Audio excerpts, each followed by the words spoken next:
Hello, you beautiful, wonderful people. Welcome back to another video. Of course, Manchester City last night had the most spectacular of turnarounds. Give me first take a minute, by the way, just to laugh at United. That is how they do turnarounds. This is how we do turnarounds. United tonight, of course, 3-1 up against Galatasaray. Absolutely bottled it. Oh, Nana. Oh, no. Oh, no, nah. Terrible keeping from him. United, absolutely terrible. And this is how we do it at Man City, you know. We turn it around to win. You turn it around and throw it away. Absolute clown show. The Bozo gene, absolutely alive over at United. And I will never get bored of it. Absolutely never get bored of it. Carry on being comically bad, please, United. It's great fun. This is how it feels to be City. Exactly. Just comical stuff. Hello to people in the chat already reveling in United's misery as well. Please do. A like for United's misery. A like for City's joy. Always worth doing it. And a like for Stephen here, sat in a very cold office chatting to you guys. Yeah, last night was fun when you contrast it with the shambles that is Manchester United. They're always there to make us feel better, aren't they? You know what I mean? As difficult as things can feel every now and then, they're a nice little reminder that life's great for us, and they are a comedy club.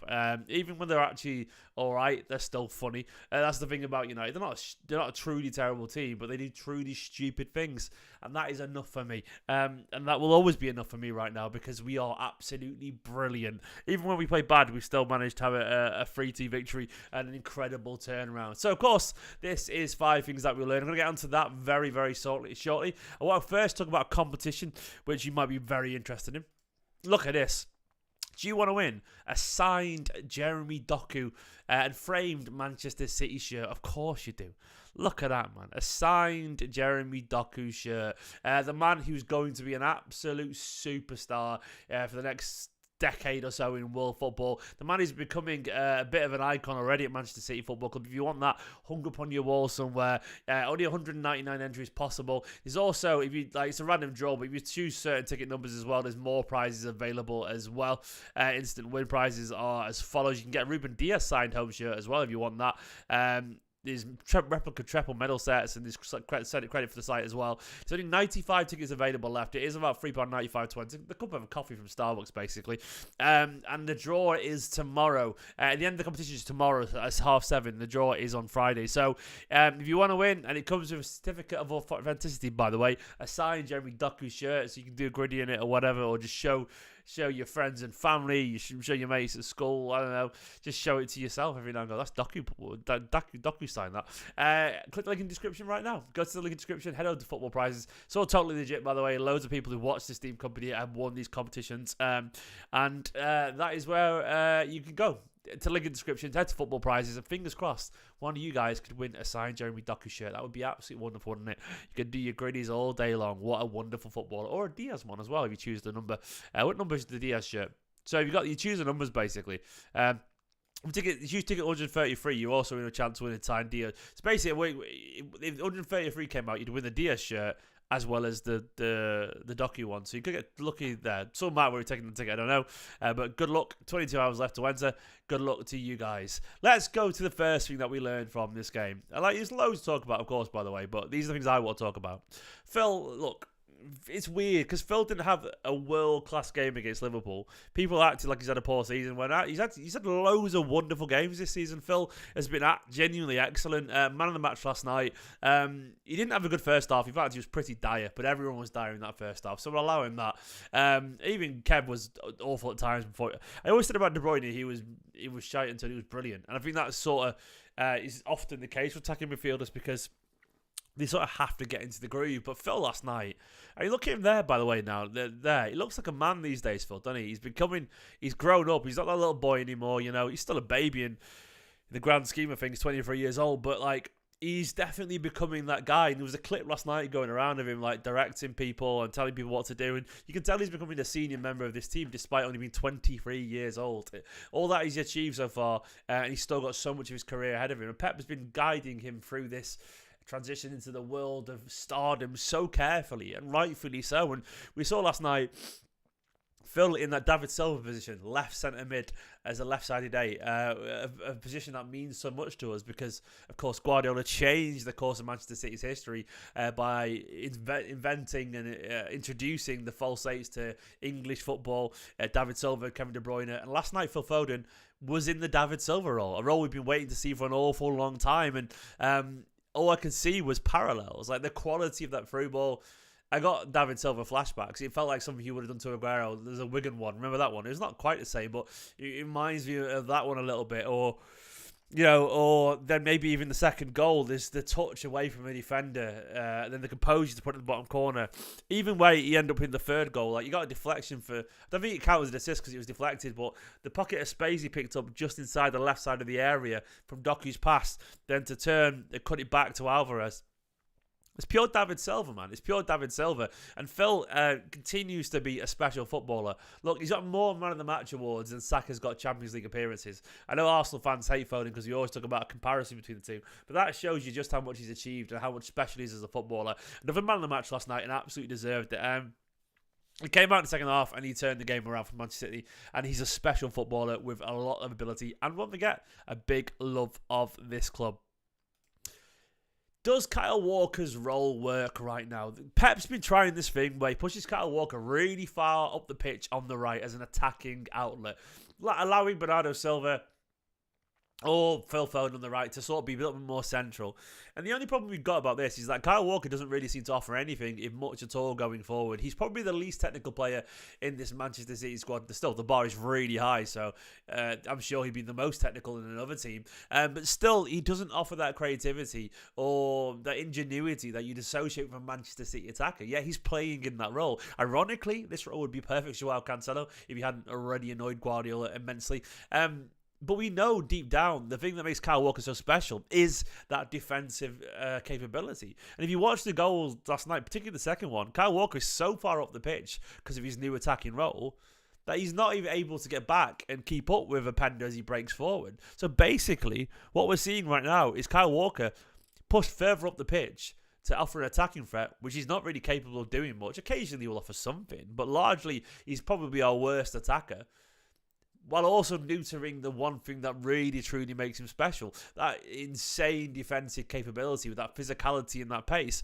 Like, I know Pep knows more about football than we've forgotten. He's forgotten more about football than we'll ever know. I understand that with Guardiola. But it doesn't feel right now that this Kyle Walker role is the solution. Like, it just feels to me that we're sort of, going through the motions a little bit. And Kyle Walker, we're not really getting the best of Kyle Walker, and we are sort of neutering the right side of our pitch. Like, there is not much there at all. And of course, no De Bruyne, as mentioned in the comments. No De Bruyne will do that to the right side of your pitch. He's perfect in those channels. And I do think if we're going to continue with this role, a right back pushed this far up with a free playing the centre backs of Kanji and Vardiol, Diaz, whatever Stones. Do we need an attacking right back? If we're going to have like Josko or Ake stay back so the right back can go forward, do we need attacking right back? My mind immediately springs to Jeremy Frimpong, someone like him who could offer so much going forward and also have the pace to get back and cover a little bit. I know Frimpong isn't Walker going backwards, but he's a lightning quick pace and a former Manchester City player. But Kyle Walker's role feels a little bit all over the place. Like, it's not what he does particularly well, and that's what sort of concerns me. Like, he's not a great right winger. He's a pretty poor one, if I'm being honest, but he is also probably the best defensive right back in world football. So play him there, Pep. And maybe you can see something that we can't, but it doesn't feel right now. I guess it doesn't even feel close, which is interesting. It's like asking Kyle something to do that he's not even close to being able to do. I don't know. Maybe I'm wrong there. Maybe I'm wrong, but I'm interested to see how this develops. Because right now it feels it's a square peg, not in a round hole. It's a square peg in a really small round hole, and that square is just like huge.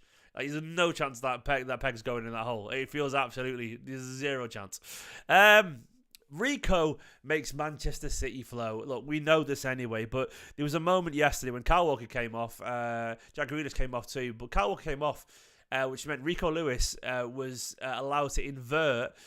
He changed his role alongside Rodri with Akanji went to right centre-back. And the flow of Manchester City side was so much better yesterday. it's hard to believe that this guy's only 19 years old given what he's achieved already. But it was really obvious to me that when Rico Lewis, instead of Akanji, by the way, and Akanji's a good footballer, but he's not Rico Lewis in terms of technical understanding. When Rico went alongside Rodri and played a little bit to the left of him, it made so much more sense to our system.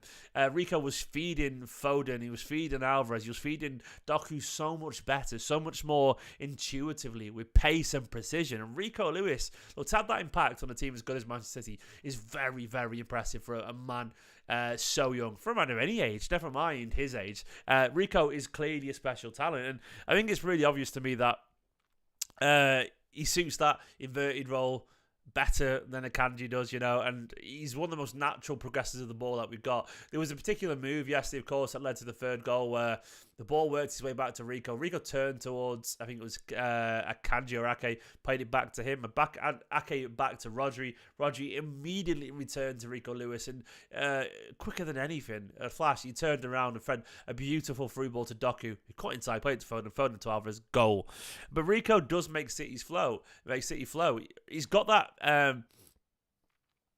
understanding of the game state around him that reminds me a little bit of a Gundogan. Like, there's a real insane intelligence to him. Obviously, the only question mark entirely will be about his physicality. He's a small guy, Alvarez is not a big guy, and you can see he's a good 3 or 4 inches taller than there. It's a shame that his height will let him down a little bit, potentially. He might not do. He might get a bit stronger. And Pep mentions it for a reason, because it's obviously something that he thinks about. He wouldn't mention it if he didn't think about it. If he was 2 or 3 inches taller, I think we'd already be talking about a guy probably starting every single game. The only thing is he's got a little bit of a height issue, but we'll see if that doesn't affect him too much. But Rico, wonderful footballer, and still getting better and still learning. And a blue, of course, as well. I love it. I absolutely love it. The fourth thing, Diaz's form right now is erratic. I put erratic for a reason, because erratic doesn't... I didn't want to put bad, because I don't think that's fully true. I think erratic means up and down, and... Look, we come off the back of the Liverpool game before this, where Diaz had a really good game. Like, he went from the Chelsea game where he was a little bit all over the show, to the Liverpool game when he was excellent, to this game where he was subbed off at half-time by Pep Guardiola. That doesn't happen very often. And that's fine. It's fine. My point here is Diaz's form is erratic, but we don't need to make a mountain out of a molehill. Look, Diaz has plenty of credit in the bank, I have a very simple view of form. I don't panic about it unless it goes on for an awful long time. And a long time to some people is about 2 games, because people have very short memories. For me, it's months. It really is. Like, I understand that people and life is cyclical. You cannot be at your very best all the time. Football and life does not work that way. Everyone goes through slumps. Everyone has bad moments. Everyone has confidence dips. Everyone has stuff going in their personal life. Everyone sometimes feels a little bit overwhelmed or a little bit tired. I don't know what the issue is for Diaz. Even if there even is an issue, it could be simple. It could be form, confidence, whatever. But I do know he's earned the right to have our patience and trust. His form is erratic right now. But the beauty of a Manchester City squad under Guardiola is that there's always going to be someone waiting to take that shirt if someone else isn't playing well. And we saw Nathan Ake come on and be absolutely excellent. Ake was composed. He was brilliant. He was confident. He played like a leader. And I love that. If Diaz has a bad game, Ake can come in, And there'll be no one more critical of himself than Ruben Diaz. We don't have to castigate Ruben Diaz. He does it himself. Look at that man. Watch every interview with Ruben Diaz, and you look at the focus that he's got behind the dressing room, the way that he G's up his teammates. Ruben Diaz is a natural born winner. We simply do not win a treble and win 3 leagues in a row without Ruben Diaz. I hand on heart believe that. That man is absolutely a catalyst for Manchester City at times. He's been a rock that this success has been built on. And he will be aware of his missteps. And it's funny because, confidence and form, like, they're so fleeting. Like, one day you could be flying high, then one day for whatever reason, get out of bed the wrong sides. You could be distracted because something's going on personally, and there was stuff going on for Ruben Diaz personally recently with his partner. You could have a bad training session and make a mistake, then get in your own head about it, and before you know it, nothing has become something, and you go, stop it. And then when you're stressed or anxious or you're worried about something, even if it's just right in the back of your head, like the amount of times you do it yourself, think about it, the amount of times when you just feel a bit snappy and a bit grumpy or whatever, or you make bad calls, it's probably because something's bugging you at the back of your head and you don't realise it. And I'm pretty aware of, like, my mental state in general. And I know I'm more likely to make mistakes or be a bit grumpy or not doing my best when something's bugging me in life. And these are human beings too. Ruben Diaz is as well. His form is erratic, but then it's okay. We need to be calm about it. We need to be patient about it. Pay attention, of course. And I'm sure Ake deserves to be on the team on merit, but I'm sure Guardiola won't be beating Ruben Diaz up. He'll be working through it together. And I think that's what we need to be. Patient, understand that a bad performance doesn't make a bad season. And that actually we can't just presume and look for a pattern here. He has had some good games this season. Let's be fair about this. Liverpool was only literally 2 games ago, and he was excellent in that game. So Ruben Diaz's form is erratic, but I think it's okay. Do not worry, Blues. He will be fine. The final thing, City do not know when they're beaten. There's something about this Manchester City side. It's clicked. There's something about this City side that is special these days. And you know what? No amount of money can buy you that. It's a mentality thing. It really is. This City side, they are a band of brothers. They are absolutely in this together. And you can tell that they are the most critical of themselves. They are more critical than anyone of themselves because they understand the standards that they have to live up to. When you win a treble, the whole world wants you to fail after that. Every game is seen as a cup final, especially when the whole world hates you anyway, because they've already decided you're guilty of everything. They've already decided you're cheats.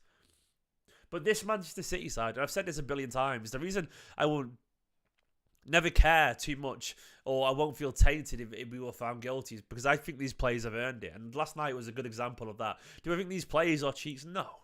Even if City were found guilty, I don't think the players are cheats. I think their endeavour, their work rate is sincere. I think their achievements, their personal achievements are sincere. They absolutely have earned this through the hard miles they put in on the training ground, for the commitment to their profession, for their ability and their desire.